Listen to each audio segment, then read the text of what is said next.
I drove home under a flickering streetlight, the hum of the engine masking my restless thoughts. The day at work had been a blur. Numbers, logistics charts, and half-remembered phone calls. Even the usual midday coffee smelled stale. By the time I reached my driveway, a low ache pounded behind my eyes. I killed the engine, noticing the hush that fell over the suburban street. Porch lights glowed like tiny moons, and somewhere far off, a dog barked at shadows. I stepped onto the walkway, tasting the crisp autumn air. It reminded me of college nights when Julia and I would run barefoot on dew-slick grass, chasing each other until we collapsed in laughter. I forced a small smile, longing for that simpler era. Lately, everything felt tense, like a rubber band stretched too far. My phone buzzed. A text from a colleague about tomorrow's meeting. I shoved the phone back into my pocket, telling myself I'd answer later. Work could wait. All I wanted was to slip inside, maybe kiss the kids goodnight, then collapse on the couch. But as I neared the front door, a wave of unease hit me. The lights were off in the living room, which was unusual for 9 p.m. Julia always left a lamp on. She hated returning to darkness. Through the window, I glimpsed the faint glow from the upstairs hall, flickering like a distant beacon. The door clicked open. The house smelled faintly of lavender air freshener and something else. Warm, musky, out of place. My heart thudded once, a dull punch against my ribs. I couldn't see Buddy, our black lab, which was odd. Usually, he'd come bounding to greet me. I slipped off my shoes and listened. Soft sounds drifted from upstairs. Muffled laughter, a gentle creak of the bed. My mind scrambled. The kids should have been asleep. Julia normally read them a story around 8, her voice echoing through the hallway. Had she fallen asleep while telling them a tale? I crept up the stairs, each step heavier than the last, my pulse throbbing in my ears. When I reached the top, I heard a distinct moan. Sensual, throaty. My breath caught. That wasn't my voice. And the laugh that followed wasn't mine either. I froze outside our bedroom, the door ajar just enough for me to see a silhouette. 2 bodies tangled on the bed, illuminated by the flicker of the TV screen. It cast dancing shadows on the walls. She was on top, hair draped over her bare shoulders. Her partner's hands gripped her waist, guiding her movements. My entire being went cold. My first urge was to slam the door open, bellow some furious primal cry. But shock sealed my lips. Instead, I stared, paralyzed by what I was seeing. My wife. Another man. Their low gasps and urgent whispers. The sight stripped me of breath, replaced it with a serrated emptiness. My mind roared. This can't be real. But there it was, a raw, undeniable image that scorched itself onto the back of my eyes. Julia threw her head back, whispering something that sounded half laughter, half moan. The man's voice rumbled a response. I stumbled backward, my back hitting the hallway wall with a soft thud. A picture frame rattled, the glass clinking. They didn't notice. Do something, damn it. My hand clenched into a fist. I felt my nails biting into my palm, drawing pinpricks of pain. Then came a rush of red-hot rage that nearly knocked me off balance. My throat burned. My heart hammered, demanding release. Without conscious thought, I drove my shoulder into the door, throwing it wide open. Julia screamed. The man scrambled to cover himself with a sheet, his face contorting in shock. Julia tumbled off him, grabbing at the blankets. For a moment, no one spoke, the hush broken only by our ragged breathing. "Mike? Oh God," she stammered, eyes wide with horror. She looked flushed, hair disheveled, lips parted in shock. I couldn't articulate a single syllable. My gaze flicked from her face to the man's. I recognized him. Ethan Brooks, the IT consultant I'd seen chatting with Julia at a friend's party a few months ago. I dismissed their banter as harmless. Now that memory twisted like a knife in my gut. Ethan's voice came out hoarse. "Look, man, get out." I spat, hardly believing I'd spoken. Get the hell out of my house. He hesitated, glancing at Julia. She closed her eyes, as though wishing she could vanish. I took a menacing step forward, fists still clenched. He fumbled into his jeans, yanking them on. I'm sorry, he muttered, though it rang empty. With a frantic jerk, he snatched his shirt, shoes, and phone, stumbling past me out the door. I didn't move, my body shaking with adrenaline. Julia, half covered in the sheets, stared at me. Her lips trembled, tears pooling in her eyes. Mike, it just happened. Don't, I growled. My voice sounded foreign to my own ears, like it belonged to a cornered animal. Not one word. Not right now. Her tears spilled over, but I couldn't find sympathy in me. My mind spun with images, raw and vile, of them together, her flushed skin pressed against his. I fought the urge to punch a hole in the wall, or in the door, or in something, just to break the tension. But the kids were asleep nearby. God. The kids. I turned on my heel and trudged down the hall. Buddy peeked out from the kids' room, ears flattened. The dog must have sensed the tension and retreated to guard them. My chest tightened. How long had they done this under my roof? Behind me, Julia called out in a hushed, frantic voice. Mike, wait, please. I didn't respond. Downstairs, the air felt suffocating. I yanked the front door open to let fresh air slap me in the face. My phone vibrated again, but I ignored it. Outside, the world carried on, oblivious. Neighbors' curtains drawn, cars occasionally rolling by. I could still hear my heart thrumming in my ears, a grim, furious drumbeat. A flood of images crashed through my thoughts. Her smile in our wedding photos, her squeal of delight when we found out we were having our first child, her laughter during lazy Sunday mornings. Now it all felt tainted, like a film of grime had settled on every cherished memory. What do? I paced across the lawn, my breath puffing in white clouds. Part of me wanted to storm back in and demand answers, but another part needed the night air to keep me from boiling over. Finally, I forced myself back inside, heading straight to the kitchen. The overhead light hummed. The clock on the microwave read 9:17. In the last 10 minutes, my entire life had changed. Julia stood at the base of the stairs, hastily dressed in a robe. Her cheeks glistened with tears, her hair a tangled mess. I'm sorry, she said softly, voice cracking. I never meant for you to find out like this. Like this? I barked a humorless laugh. So you did plan for me to find out some other way. She looked away. No, I didn't want to hurt you. My pulse hammered. It's a little late for that. I pinned my gaze on her, searching her face for any flicker of regret that felt real. She shook her head, voice trembling. It was stupid, reckless. I don't have an excuse. I just felt lonely, maybe. Lonely. My laugh came out strangled. We have 2 kids, a life, everything. And you decide to fix your loneliness with that guy. She winced, tears sliding down her cheeks.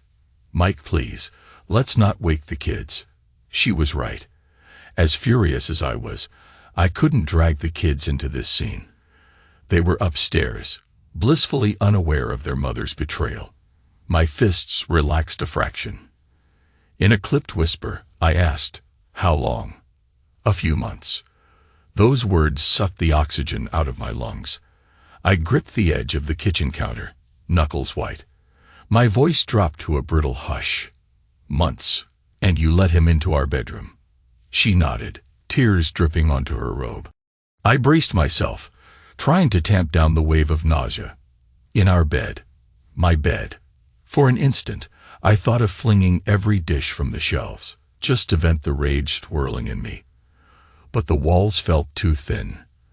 The kids' safety anchored me in place. I swallowed, forcing my voice to remain quiet. You need to leave. She blinked rapidly. What? I can't look at you right now. Go to a friend's, or your sister's, or anywhere else. Just leave me alone tonight. She opened her mouth as if to protest, then shrank back.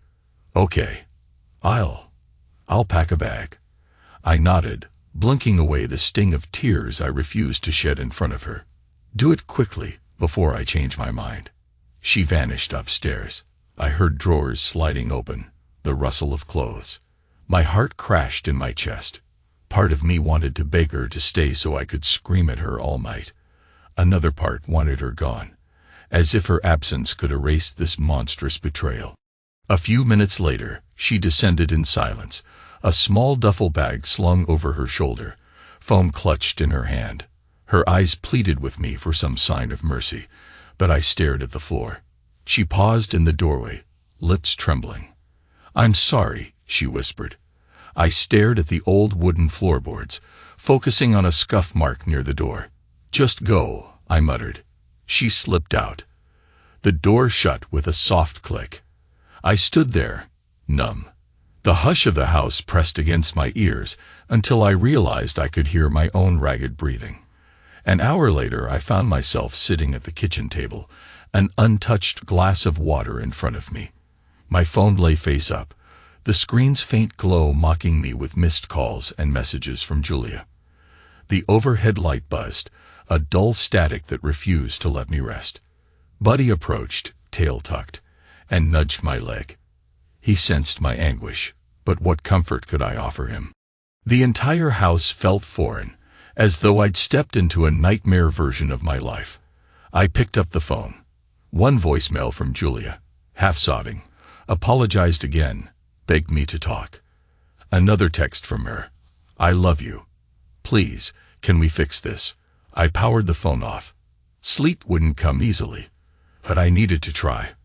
When I walked upstairs, the bedroom reeked of betrayal, a sour mix of sweat and cologne. Stripping off the sheets, I balled them up and threw them into a corner. I couldn't sleep here. Not like this. I trudged down the hall, peering in on the kids. They were asleep, peaceful, unaware that their father's world had imploded just an hour ago. I tiptoed inside, kissed each child on the forehead, and tried not to cry. Everything's changed, I thought. And tomorrow, I'll have to pretend it's normal. I wandered into the guest room, my mind replaying that scene over and over. Her moan, his hands on her waist, her laughter. That was my wife. My stomach twisted.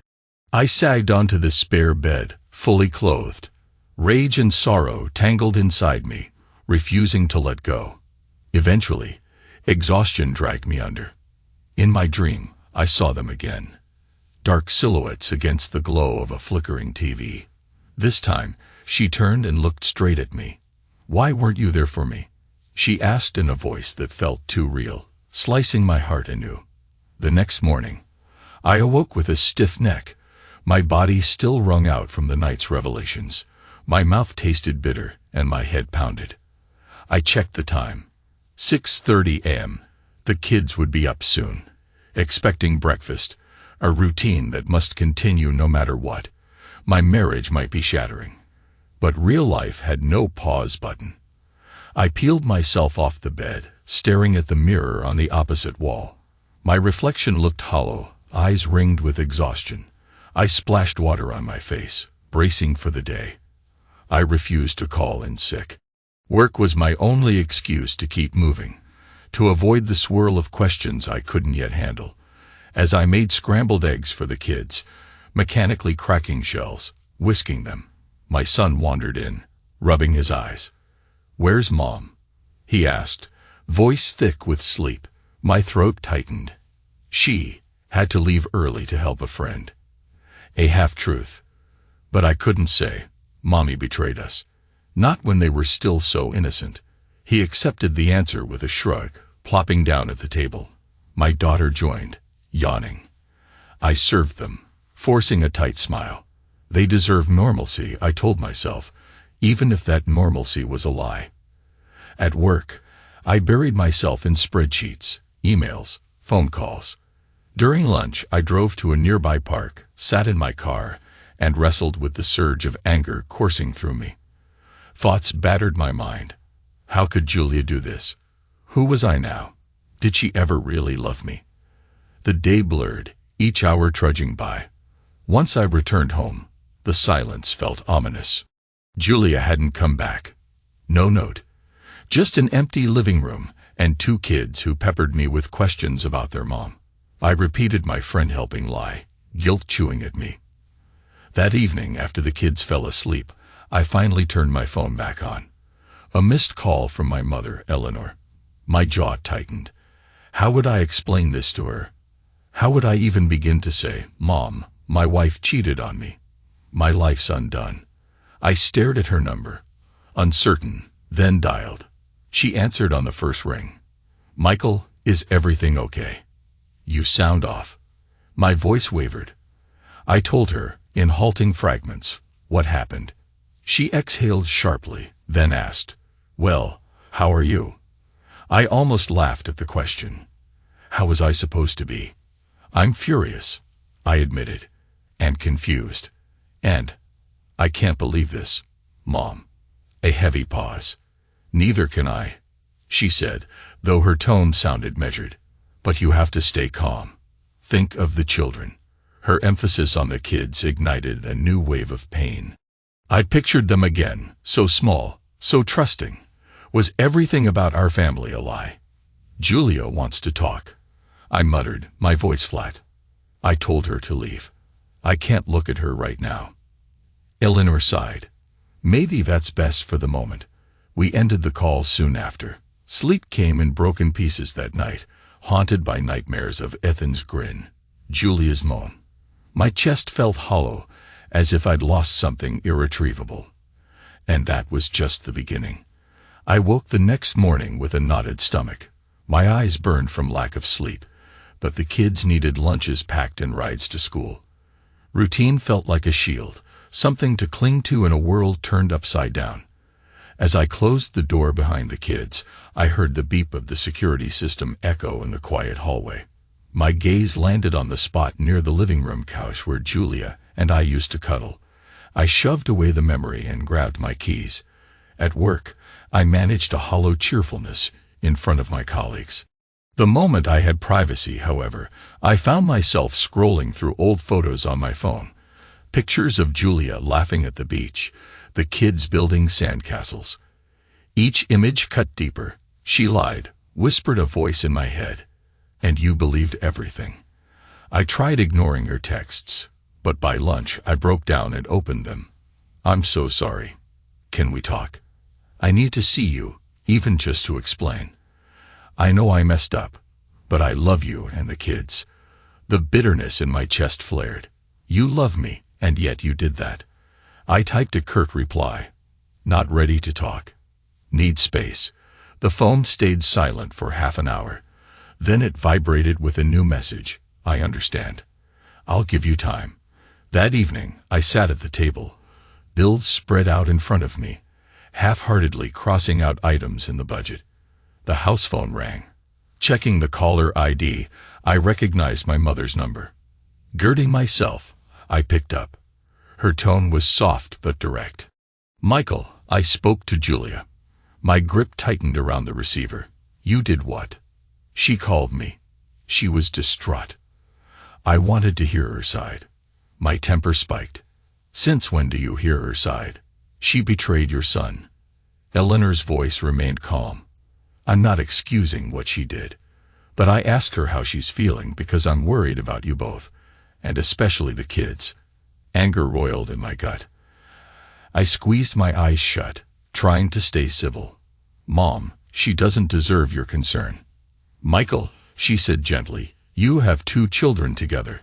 Believe me, I'm furious at her too, but I'm trying to keep perspective.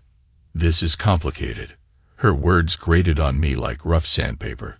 I realized she wasn't flying into a rage on my behalf.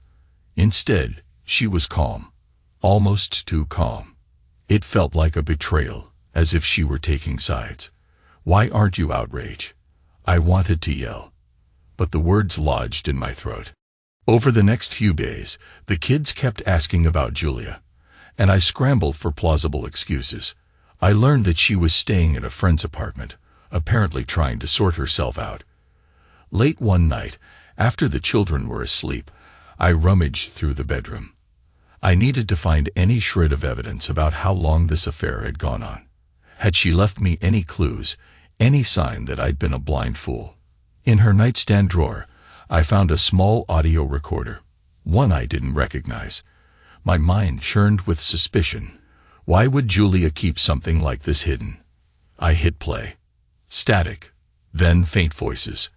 I recognized Julia's tone, hushed and frantic. Another voice. My mother's. My blood ran cold. I couldn't tell him. Julia said, the recording crackling.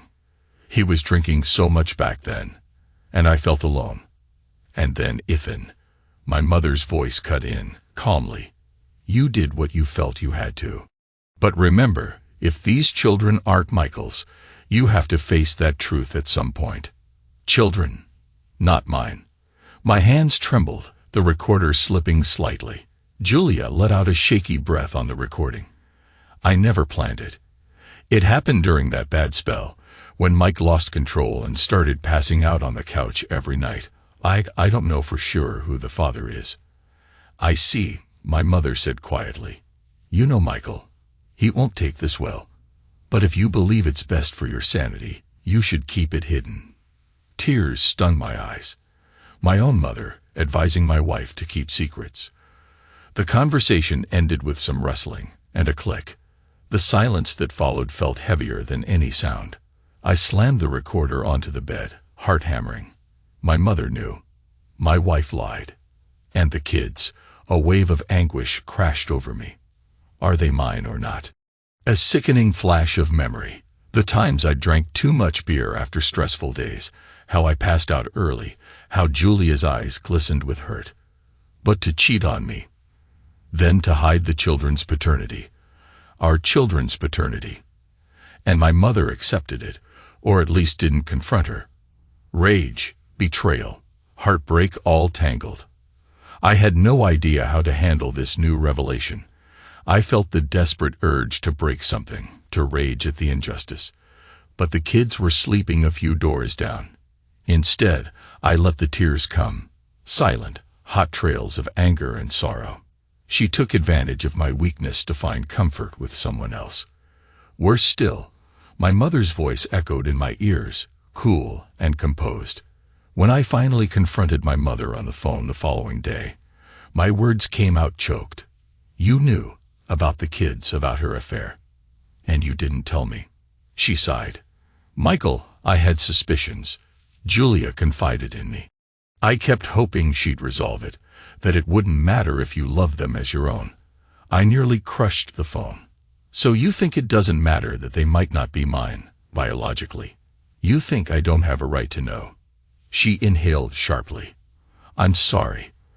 I thought I was protecting you. By lying.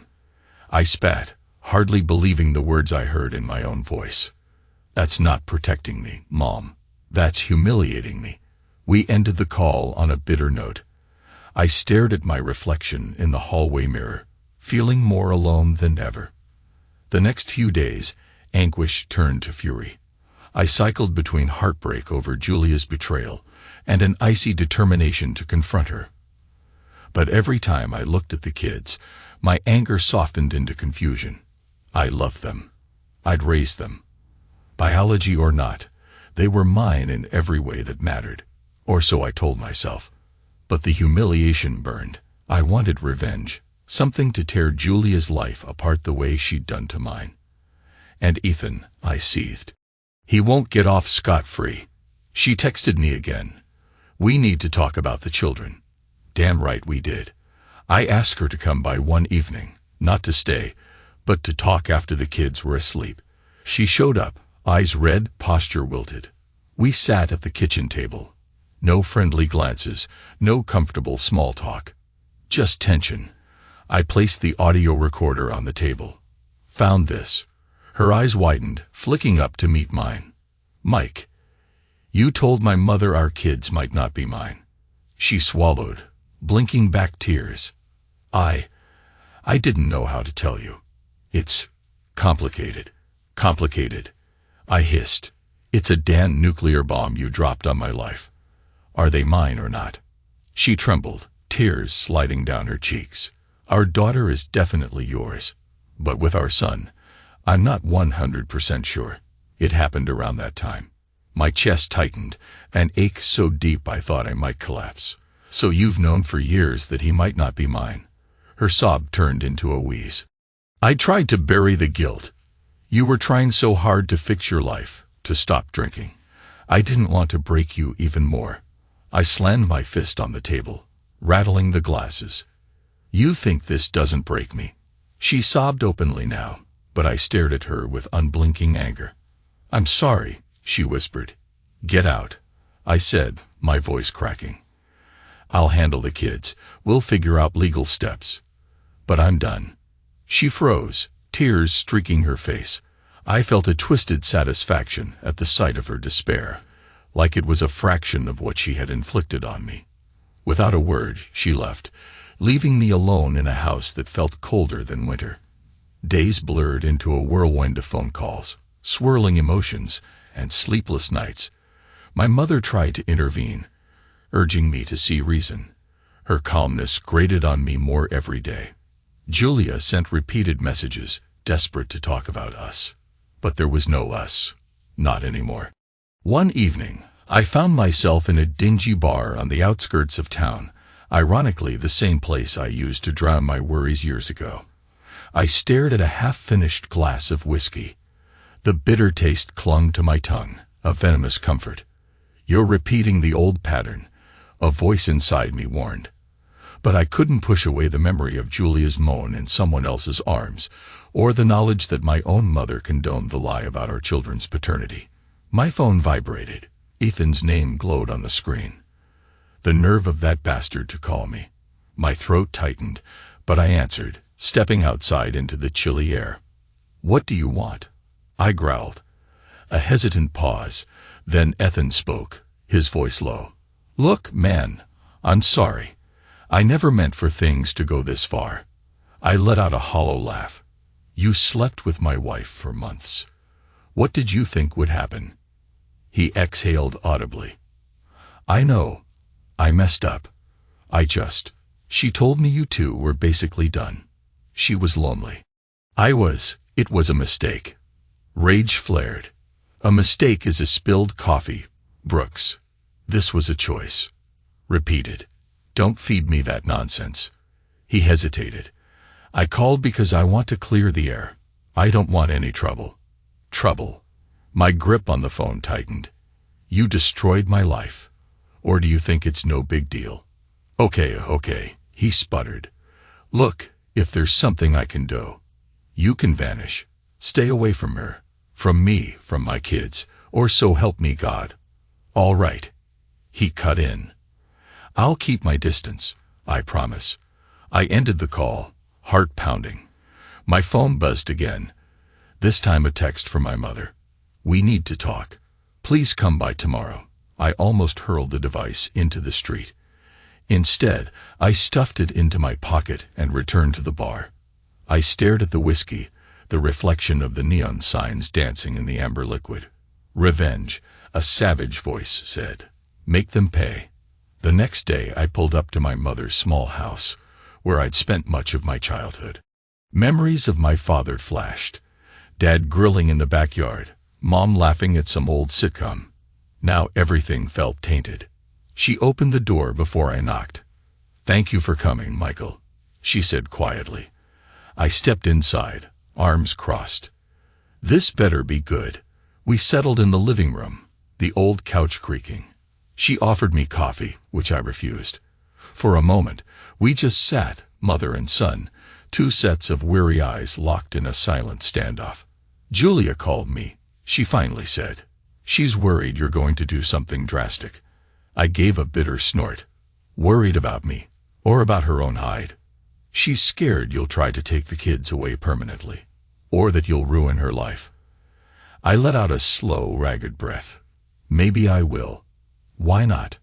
She took a sledgehammer to our marriage. She lied about my kids for years. I don't owe her kindness. My mother's posture stiffened.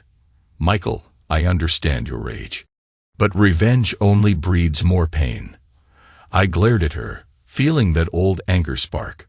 You knew about her affair, or at least suspected. And you told her to hide it from me. That's beyond betrayal. She bowed her head. I regret that. I thought, if you believed the children were yours, you'd stay sober, you'd stay happy. I never intended to hurt you. I was trying to preserve the family. Preserve it. I stood up, pacing. It's destroyed now. She rose, tears glistening in her eyes. I'm sorry. I wish I could change it. But consider the kids. They adore you. Don't punish them because of what Julia did. I turned away, hands trembling. Of course I'd never hurt the children. But the anger demanded an outlet. Someone must pay. Later that evening I left my mother's house, mind racing. If they want me to be rational, fine. I'll give them rational. My version of rational included a thorough plan to ensure Ethan and Julia felt the consequences of their actions. Over the next week, I quietly spoke with a lawyer. I laid out my intention to file for divorce, citing adultery, emotional distress, and anything else we could muster. I wanted custody, sole custody if possible. I explained my concerns about the children's paternity. My lawyer nodded, taking notes, face grim. Julia reached out again, leaving voicemails. Please, Mike, can we meet? I want to apologize. We can do a test if you want. I just want a chance.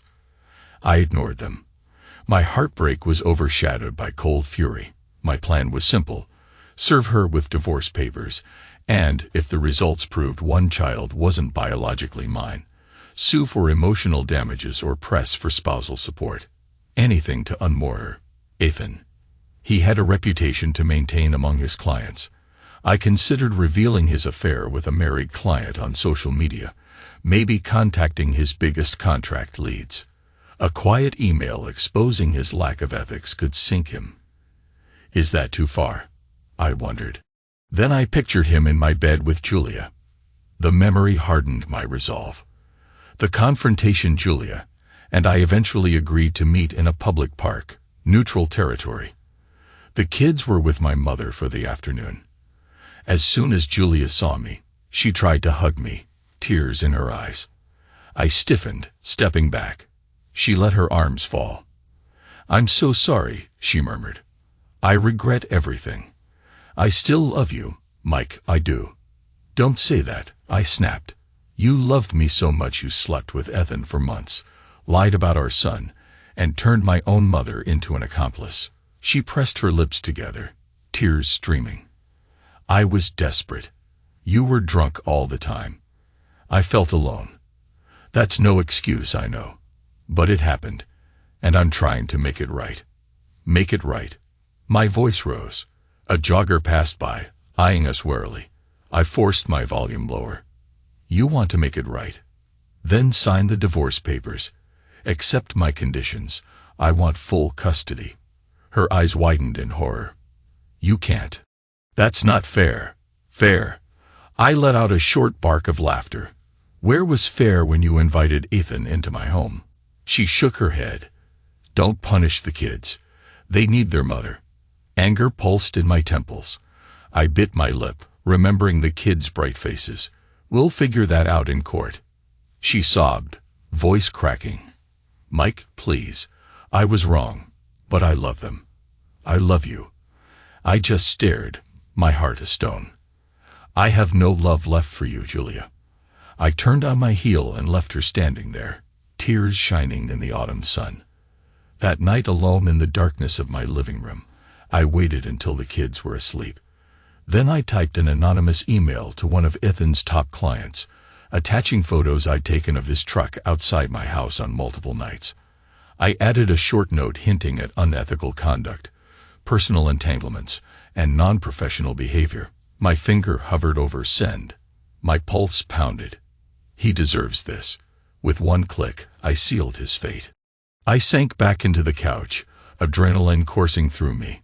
The sobering realization hit. I'd become a version of myself I barely recognized, a man consumed by vengeance. But it was too late to turn back.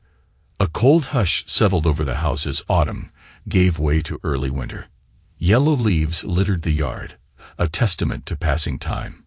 My divorce proceedings began in earnest, papers filed, lawyers engaged. Word reached me that Ethan lost a key client.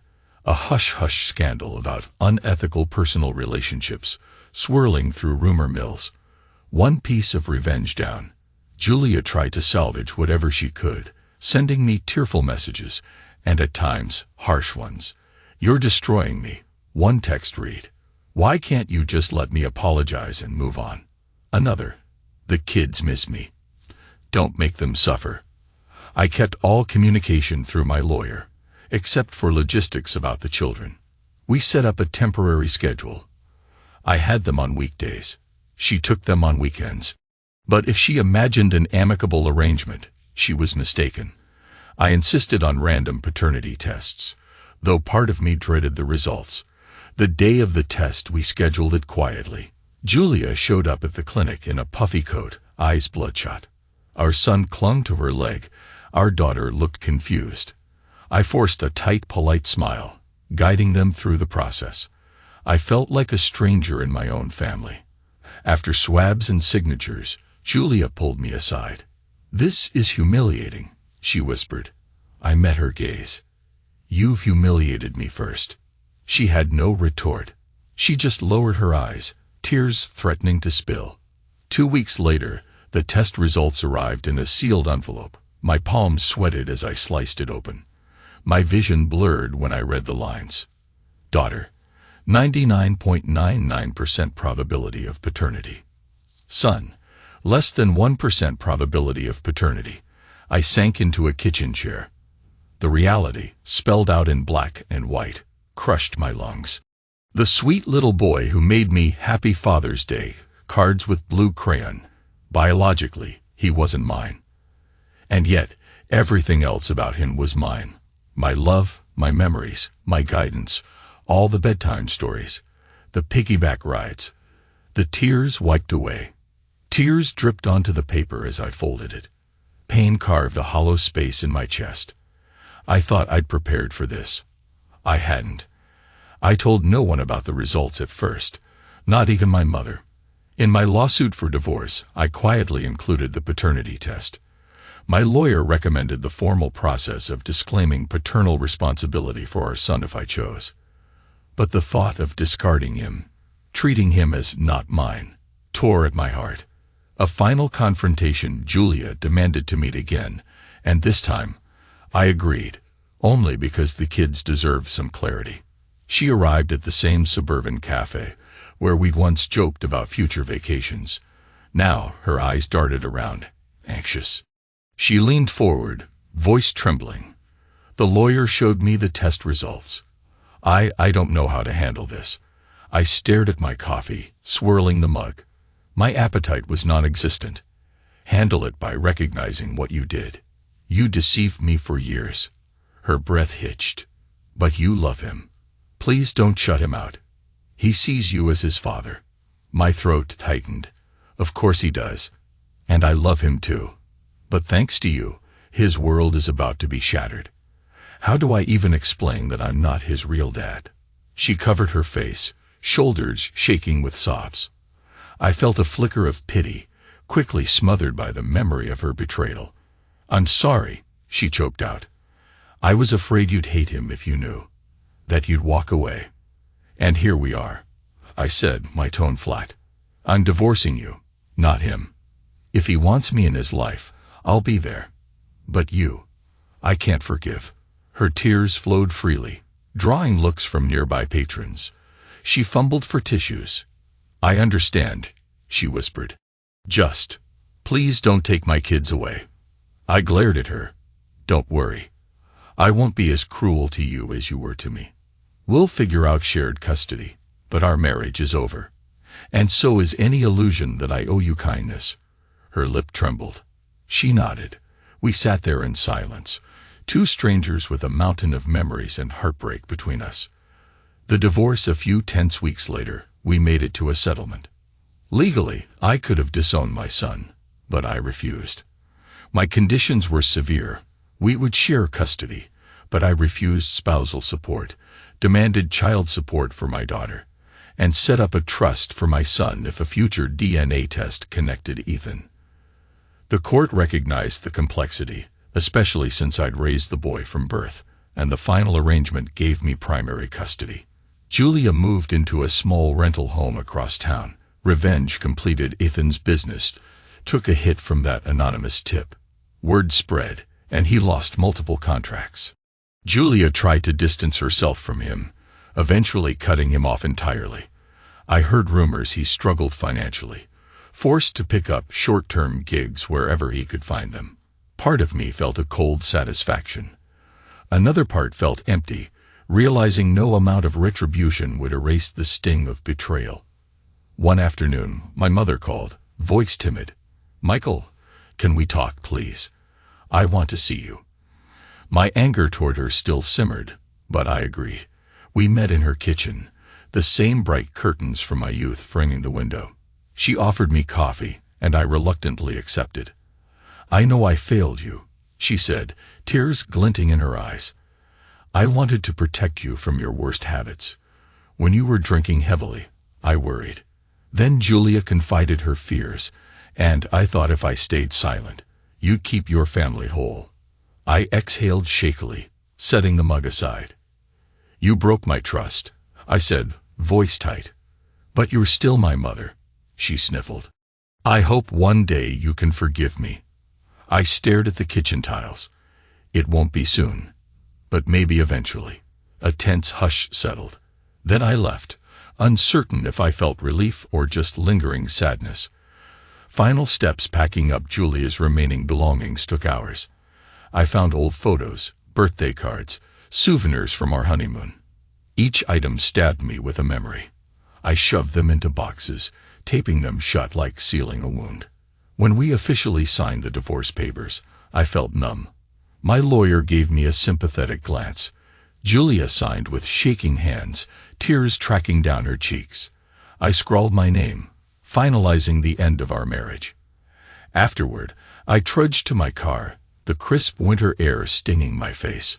Something in me felt dead, like the old Michael Warren had been buried under an avalanche of pain. But there was also a flicker of relief. No more secrets, no more delusions. Epilogue weeks stretched into months. I continued caring for the kids, driving them to school, cheering at soccer games. My daughter seemed to sense my sadness, hugging me often. My son, our son, asked pointed questions about why Mom didn't live with us anymore. I navigated them gently, never letting him believe I wasn't his father in every way that mattered. Sometimes, late at night, I'd stand by the window, gazing at the dark, quiet street. I'd recall the day I discovered Julia's betrayal and the swirl of events that followed. A part of me still ached, but it was tempered by a steely resilience. I survived. One chilly evening, I bundled the kids into my car and drove to that cabin in Wisconsin where I found solace once upon a time. The lake was frozen, its surface glittering under a pale moon. We lit a fire in the hearth, my children giggling as they toasted marshmallows. For the first time in months, I felt something like peace. The past was a ruin, but the future, well, it was wide open. I had made my choice. I sought revenge, I ended the marriage, and I hurt those who hurt me. But the children were still in my care, and I would love them fiercely, no matter what. As the flames crackled, my son leaned against my shoulder. "Dad, this is fun," he whispered. I closed my eyes, inhaling the smoky warmth. "Dad." My heart clenched with a mixture of gratitude and lingering sorrow. But at least that word, Dad, still belonged to me. I pulled the blanket tighter around us, stirring the embers. Life had moved on in a way I never anticipated, but I was alive, breathing, forging a new path. The aftershocks of betrayal still rumbled beneath my feet, yet I stood firm, determined to protect what remained of my family. And in that quiet moment, wrapped in the comfort of my children's presence, I found a hint of resolve. I might never fully heal, but I would live. I would love. And I would not be defined solely by the wounds others had inflicted. Outside, the wind sighed against the pine trees, carrying whispered memories into the starry sky. I closed my eyes and allowed myself a small, hopeful breath. This was my life now, scared but mine.